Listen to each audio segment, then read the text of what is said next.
Quarterly review with Edwin, 3:30 p.m., 2 hours away. Plenty of time to finish lunch and prepare. I poked at my salad, mentally rehearsing key points for my project updates. Harper. I looked up. Edwin stood over my desk, face unreadable. Around us, the office buzzed with afternoon activity. The Diamante group is here. Conference room A now. My fork clattered against the container. Diamante? That sip's scheduled for tomorrow. Plans changed. He glanced at his watch. You have 2 minutes. But the presentation isn't set finalized. 2 minutes, Harper. His smile was tight, insincere. Dawn set keep them waiting. As he walked away, realization hit me. This was intentional. The Diamante Group represented our biggest potential client of the year, a $10 million account. I'd been nurturing for months. Tomorrow's meeting was supposed to be my career highlight. My stomach twisted as I grabbed my phone. My laptop was mid-update. Useless. The printed reports were still at the shop. The prototype, not yet assembled. In the elevator, I tried to access files remotely, but company security blocked cloud connections. Perfect. When the doors opened, I spotted them through the glass. 6 sharply dressed executives seated around the conference table. Some checked their watches. Others scrolled on their phones. At the head sat Vivian Diamante herself, rarely present for initial pitches. Edwin met me in the hall. Ah, here she is, our team lead. His tone was a low hiss. Where SEP's the presentation? On my desktop, where it's SEP's supposed to be for tomorrow's SEP's meeting. He adjusted his tie. Unfortunate. Dawn set embarrass us. Inside, Edwin instantly shifted personas. Everyone, this is Harper, who still be walking you through our proposal today. Apologies for the scheduling confusion. Vivian SEP's eyes lifted, cool and unimpressed. We were told everything was ready. Our team flew in for this. Just a minor mix-up, Edwin assured her. Harper sits, fully prepared. He positioned himself near the door, close enough to claim credit if it went well, far enough to deflect blame if it didn't. 6 pairs of eyes fixed on me, waiting. I had nothing. No slides, no visuals, no prototype, just my phone, blocked from the server, and a racing mind. Thank you for being here today. I began, trying to steady my voice as my career unraveled in real time. Before I begin, I'd like to clarify. What SIP's the primary challenge you state or hoping our solution will address? Silence. Vivian exchanged a glance with her CFO. We covered that in our preliminary discussions, he said. Sometimes restating the problem uncovers new perspectives, I replied. Buying time. What if we SIP been approaching this from the wrong angle? I had nothing left to lose. Edwin had already set me up. If you stir enjoying this story of workplace betrayal and resilience, don't forget to like, subscribe, and stay tuned for more stories exploring human ambition and survival. My name is Harper Wade, and before that ambush meeting, I was the rising star at Crescent Analytics. 5 years of 60-hour weeks had earned me the lead on our biggest accounts. Colleagues called me the problem solver, not for following playbooks, but for seeing what others missed. Edwin Palmer had been my boss for 11 months. He came from another division after his previous team collapsed. Restructuring officially, though rumors said mismanagement. From day one, he eyed me with distrust. You work very independently, he'd said during our first one-on-one. It wasn't a compliment. My creative approach made clients happy, but made managers like Edwin uneasy. He valued predictability over innovation. 3 weeks before the Diamante ambush, I'd challenged his strategy in a senior meeting. We'd lost 2 major accounts under his streamlined method, a formulaic approach that ignored client needs. We need adaptable solutions, not templates, I'd argued, showing data that backed me up. Edwin smiled thinly. Thank you for your input, Harper. Let's discuss this offline. We never did. After that, I was cut out. No invites, no replies. Projects quietly reassigned. Then came the Diamante opportunity, a $10 million proposal for one of the country's fastest-growing retail analytics firms. You'll lead this one, Edwin had announced, surprising everyone. Full creative control. I threw myself into it. Weeks of research, customization, and refinement. Tomorrow at 3 p.m. was supposed to be the grand reveal. Instead, I was standing before their executives empty-handed, with Edwin watching from the sidelines. "Miss Wade," Vivian prompted. We were expecting a demonstration. I made a split-second choice. Before showing our solution, I said like to challenge some assumptions. "May I?" Curiosity flickered in her expression. She nodded. "You've met with 6 firms before us, correct?" "7," she corrected. "And they all proposed dashboards and visualization platforms for your global market data." Her CFO leaned forward. "How did you know that?" I hadn't set, just an educated guess, because they sept you're solving the wrong problem.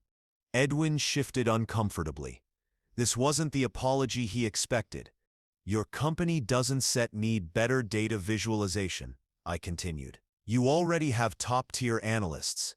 What you lack is predictive modeling, insight for emerging markets, where consumer behavior breaks the usual patterns." Vivian Sepp's brows rose. I struck a chord. For the next 15 minutes, I led them through a series of questions, exposing hidden gaps in their current systems. The room grew more engaged. Edwin grew tense. "Perhaps we should reset," he began. Actually, Vivian interrupted. "This discussion is far more valuable than another slide deck. Please continue, Harper." I quickly outlined a framework on my notepad, sketching models from memory and adjusting ideas on the fly. I was rebuilding my entire presentation live, turning disaster into opportunity. 30 minutes in, Vivian stood. The room went still. "This meeting has taken an unexpected turn," she said. Edwin stepped forward, ready to smooth things over. "We came expecting a standard pitch," Vivian continued. "Instead, Miss Wade identified issues we hadn't even recognized." She turned to me. "We still need to continue this discussion, but not through your company." Edwin froze. "I like to meet with you privately," she said, handing me her card. "Call my assistant to schedule." As the Diamante team left, Edwin's face shifted from disbelief to fury. He'd tried to ruin me, and somehow I'd turned it around. When the door closed, his voice was low and shaking. "What did you do?" "My job," I replied. "You just cost us a $10 million account." "Have I?" Slipped Vivian Sepp's card into my pocket. "Or have you?" His eyes narrowed. "This isn't over, Harper." He was right, and I had no idea just how far he'd go. The elevator ride back to our floor felt endless. Edwin stared straight ahead, seething. When we stepped out, he gripped my arm. "My office, now." Colleagues looked up as he marched me across the floor. No one made eye contact. They knew the drill. Inside, he shut the door sharply. "Explain yourself." "I adapted to the situation you created." I said evenly. "Would you rather I announce that you sabotaged the meeting?" "Sabotaged?" He laughed. "Plans change in business. Adaptability is part of the job." "Is that what happened? A change of plans?" He leaned on his desk. "The meeting was moved up. I informed you as soon as I knew. And everyone else was conveniently unavailable to help?" His tone hardened. "Are you accusing me of something, Harper?" I held his gaze, just clarifying the situation. "Good, because what I saw today was insubordination. You went completely off script." "There was no script. You made sure of that." He straightened. "You've been building a personal relationship with the client instead of representing the company. That ends now." Opening his laptop, he added, "I'll handle all communication with the Diamante Group moving forward." Vivian specifically requested to speak with me. She shall speak with our team, which I lead. Unless, he paused, you plan to take the client with you. Is that your game? The accusation stunned me. No. ICEP's always been loyal to this company. Then prove it. Forward any correspondence you get from them. And copy me on all replies. That SEP's an order, Harper. He returned to his screen. That SEP's all. I left Edwin's office, knowing something had fundamentally changed. The rules no longer applied equally, at least not for me. Back at my desk, I found an email from him sent during our meeting. It was addressed to the entire department.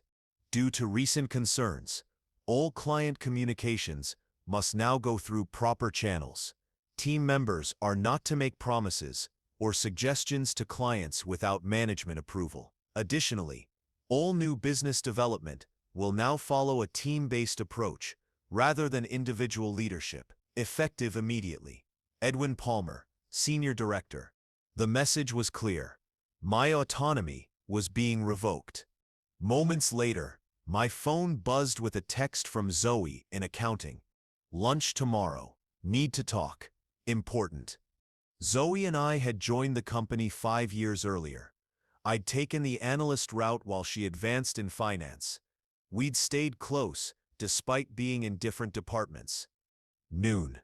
The place with the good soup, I replied. Perfect, she texted back. As I packed up for the day, another email appeared, this time from Vivienne Diamante, SEP's assistant. Miss Wade, Miss Diamante would like to meet Tuesday at 9 a.m. at our downtown office. Please confirm your availability. Lindsay Chen, Executive Assistant to Miss Diamante. I stared at my screen, torn between opportunity and Edwin SEP's direct order, forbidding independent communication. Before I could decide, another message from Edwin arrived. Harper, several of your projects require immediate restructuring. Please prepare transition documents for the following accounts by Monday morning.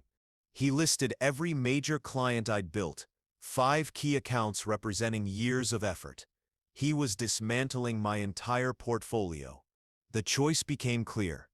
I forwarded Vivienne SEP's email to Edwin with a short note, sharing client communication for your review, as instructed. His reply came instantly. I'll handle this. Do not respond. 20 minutes later, another message came in from Lindsay. Miss Wade, we haven't received confirmation for Tuesday's meeting. Please advise if this time still works. Edwin was ignoring them. I shut my laptop and left the office, knowing tomorrow would bring a new fight. The next day, Zoe was already waiting when I arrived at the cafe. Her expression said everything. They set her monitoring your emails, she said quietly. Edwin requested IT access yesterday. Can he do that? Technically yes, if he cites cause. He mentioned business continuity. She lowered her voice. There's steps more. Finance was asked to prepare a severance package calculation. My appetite vanished. When? This morning, she said softly. They set rebuilding a case. For what? I haven't done anything wrong. It doesn't stop matter, Harper. Edwin SEP's connected. His brother-in-law plays golf with the CEO. I pushed the bowl aside. So what am I supposed to do? Wait to be fired? No, be careful. She slid a small flash drive across the table. Your performance reviews, client testimonials, and revenue reports from the last 5 years. Keep it. I stared. Where did you get this? I have finance access. These are all documents you are entitled to anyway. She checked her watch. I need to go. I caught her wrist. Why are you helping me? Her expression softened. Remember the Brandon incident? You believed me when no one else did. I nodded. That memory was still sharp. 2 years ago, Zoe had reported our former sales director for harassment at a company retreat. Management dismissed it as a misunderstanding. I'd taken evidence from other witnesses directly to HR, Brandon was eventually fired, but not before Zoe endured months of quiet retaliation. "Thank you," I said quietly. "Don't thank me yet," she replied. "Just stay one step ahead." Back at the office, a new calendar invite appeared. Performance review, Monday, 8 a.m., no agenda attached. That afternoon, I noticed Edwin in a closed-door meeting with Trent from legal. Through the glass, their faces looked serious. When Trent saw me looking, he pulled the blind shut. They were speeding things up. I wouldn't make it to Monday. That evening, I created a personal email account and wrote to Lindsay Chen. "Miss Chen, due to a potential conflict of interest, I need to discuss an important matter privately with Miss Diamante. Please forward her my personal contact information. Harper Wade." An hour later, my phone rang from an unknown number. "This is Harper," I answered. "Miss Wade, this is Vivian Diamante. My assistant shared your message.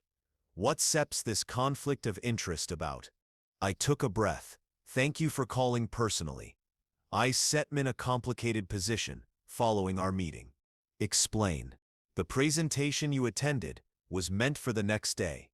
I was given 2 minutes SEP notice, without access to materials, intentionally." "By whom?" "My superior, Edwin Palmer. He since blocked all communication between us and is monitoring my company email. I believe he sits preparing grounds for termination." Silence. Then, "And why tell me this?" "Because you asked to meet with me, and I wanted to explain why I couldn't respond. I am not seeking anything. I just thought you should know the truth." Another pause. "The proposal you sketched, was that your work?" "Yes. I've been developing it for 6 weeks. And the predictive model using cultural context, whose idea was that?" "Mine. Based on independent research." "I see," she said, her tone unreadable. "Are you available tomorrow morning, 7 a.m., Riverside Cafe on Oakwood Street?" "Yes, I can be there." "Good, come alone. Bring nothing from your employer." The call ended before I could respond. That night, I barely slept, caught between fear and fragile hope. By 6:30 a.m., I sat in my car outside the cafe, watching rain streak down the windshield. My future depended on what came next. Inside, the cafe was quiet. Vivian sat in a corner booth, composed and elegant. No assistant, no entourage. "Thank you for coming," she said, as I joined her. "Coffee?" I nodded, and she signaled the server. "I've been in business for 27 years," she began, "and I've learned to recognize patterns. What happened at that meeting was incepted just about scheduling, was it?" "No, it wasn't set." "Tell me why you think Edwin Palmer wanted you to fail." I chose my words carefully. 3 weeks ago, I challenged his strategy during an executive briefing. We lost 2 major accounts under his standardized model. I presented data showing we needed customized solutions. He didn't take it well. "No," she said, "especially not from someone who reminds him of his last failure." Vivian raised an eyebrow. "Go on." "Before joining our division, he led the Midwest office. They lost several clients under his management. Officially it was restructuring, but the real issue was incompetence." "I know," she said calmly. "We were one of those clients." I nearly dropped my cup. "You worked with him before?" "Unfortunately. His rigid methods cost us months of progress. We ended the contract early." She studied me closely. "Did you know this?" "No. That wasn't disclosed to our team." She nodded slowly. "So Edwin saw our company SEP's name on the target list and recognized a threat, then assigned you to lead the pitch." "It did feel like a setup," I admitted. "Too good to be true." "It was." Vivienne opened a folder and slid it across the table. "I didn't just come here to talk about Edwin Harper. I have a proposal for you." Inside was an employment contract, with Diamante Group's logo. "What is this?" I asked. "Your future, if you want it," Vivian replied. The title read, Director of Strategic Solutions. The salary was nearly double my current pay. "I don't understand. You stopped hire me, based on a brief meeting and some notes. Not based on what you said," she corrected, "but on how you think. Many can make polished presentations.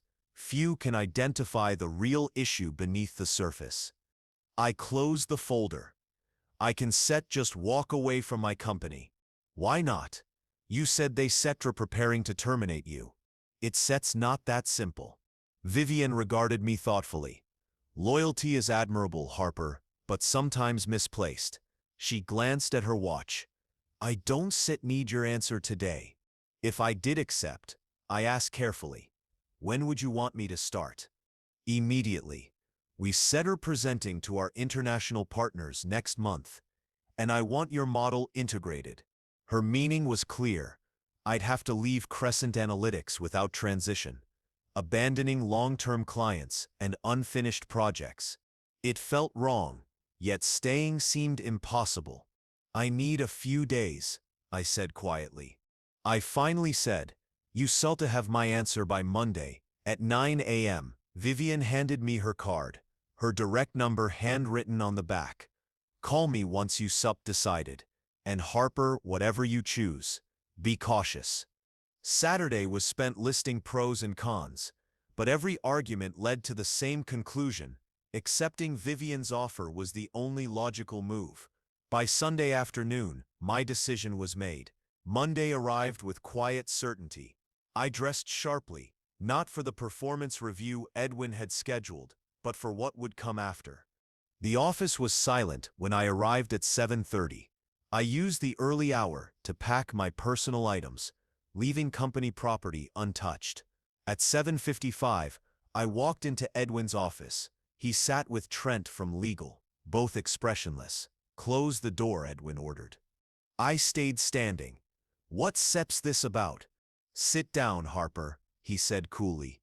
"We need to address some concerning behavior." "Such as?" He opened a folder filled with documents. "We discovered you been contacting clients through unauthorized channels, undermining company directives, and possibly preparing to transfer relationships for personal gain." "That's ridiculous," I replied. He slid a printout across the desk. "This is an email between you and Vivian Diamante, sent from your personal account. It was my single message to her assistant, somehow found. Additionally," Edwin continued, "you failed to document meetings and project strategies, creating a single point of failure that endangers the firm." The irony wasn't lost on me. He had restricted my access, then used it against me. "Due to these violations, we her terminating your employment effective immediately." He pushed another document forward. "This severance agreement provides 2 weeks to pay, in exchange for a clean break and a non-compete clause." I looked at the paper without touching it. 2 weeks after 5 years. Trent spoke up. "Given the circumstances, that's generous. We could pursue damages over the Diamante account." "What damages?" I asked. "They haven't signed with anyone yet." "Stop," I said, raising my hand. "I know what this is." Edwin leaned back. "Enlighten us." "This is desperation.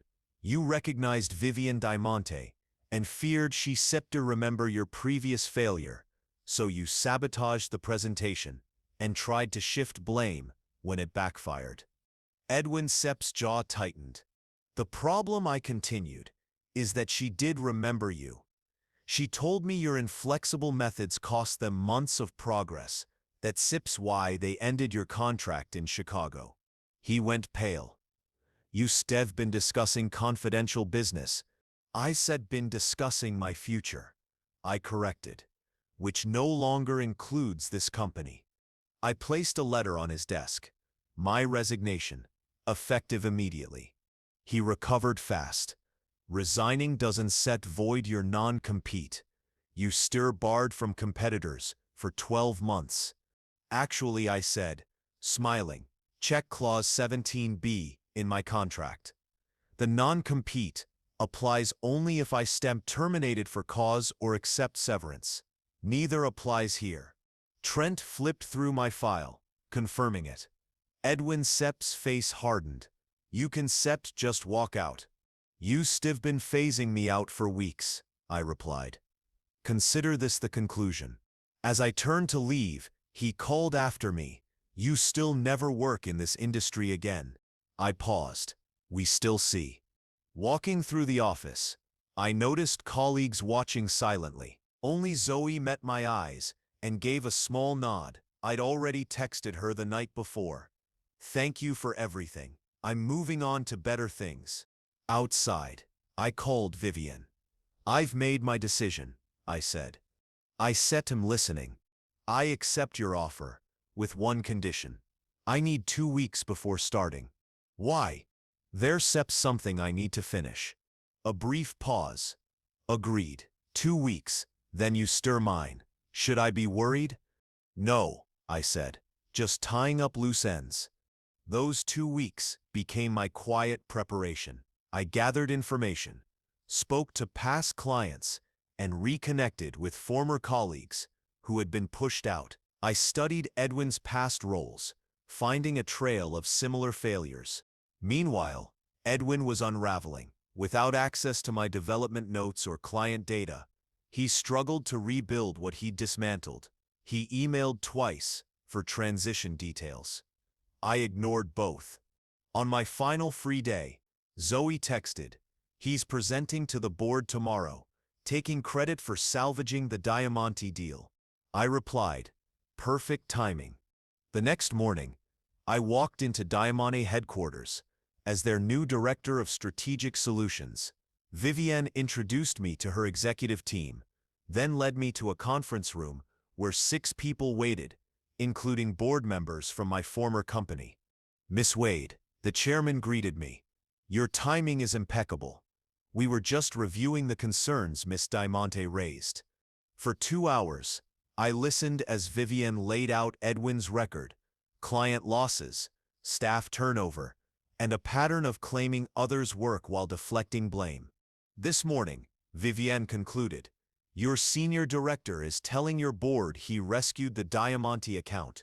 Meanwhile, we set for signing a multi-year contract with the person he fired." The chairman Sepp's expression darkened. "Thank you. Appropriate action will follow." As the meeting ended, Vivian turned to me. "You planned this, didn't set you. The timing, the board, everything." "I just connected the right people," I said.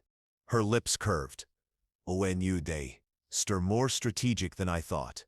My first am glad you stir with us." That afternoon, Zoe texted again. Board meeting interrupted. Edwin escorted out. Emergency session in progress. I didn't set reply. There was nothing left to say. 3 days later, a press release announced Edwin's resignation to pursue other opportunities. An internal investigation into management misconduct began soon after. Former employees were contacted for interviews. 2 weeks later, the chairman emailed me, asking if I'd consider returning to lead a new division. I declined politely. 6 months passed. I thrived under Vivian's mentorship, developing the cultural context model that became our flagship product. My team grew, and so did our success. At an industry conference in Atlanta, just before my presentation, I noticed a familiar figure, Edwin, thinner, tired, dressed cheaply. "Harper," he said, forcing a smile. "Congratulations." "What do you want, Edwin?" "I stuff been consulting. It's stuff been difficult. I hoped we could clear the air, perhaps collaborate." There it was again, his old opportunism. "There's stits nothing to discuss," I said evenly. "You tried to destroy me because I disagreed with you. You failed because your ideas needed to be challenged." His eyes narrowed. "You set me up. You used Diamante to take me down." "No, Edwin," I said. "You took yourself down. I just let the truth surface." He gave a bitter laugh. You got lucky. It wasn't set luck, I replied. It was preparation meeting opportunity, something you never understood. A staff member appeared. Miss Wade, you stir on in 5. Edwin blocked my path. This isn't set over. Actually, I said, stepping around him, it is. I have a presentation to give, one I had more than 2 minutes to prepare for. As I walked on stage to applause, I saw him slipping out. He couldn't bear to watch me succeed. My revenge hadn't been loud or impulsive. It was deliberate, patient, and precise. I hadn't destroyed Edwin Palmer. I'd simply revealed him. His downfall wasn't my doing. It was his own truth made visible. And that was far more powerful than revenge could ever be. If this story of professional resilience and strategic patience resonated with you, hit the like button and subscribe for more insights on navigating workplace challenges. Have you ever faced a situation where someone tried to undermine you? Share your story in the comments below. I'd love to hear how you handled it.